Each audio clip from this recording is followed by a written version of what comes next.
तो जेलम आखिर में मैं आज अपनी सारी पार्टी को, कारकुनों को, अपने पाकिस्तानियों को दो चीजों के लिए तैयार कर रहा हूं। एक कि हमने पूरी तरह जो सैलाब में मुतासरीन हमारे पाकिस्तानी जो आजकल मुश्किलों में पड़े हुए हैं, बड़ा इम्तिहान है मुल्क पे।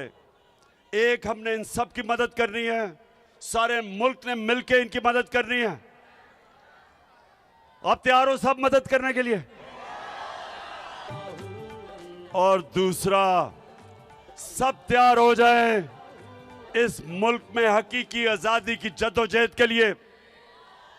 आपका कैप्टन आगे होगा, आपने मेरे साथ होना है और इंशाअल्लाह एक मुल्क को हमने हकीकी तौर पे आजाद करके रहना। पाकिस्तान जिंदाबाद। अल्लाह।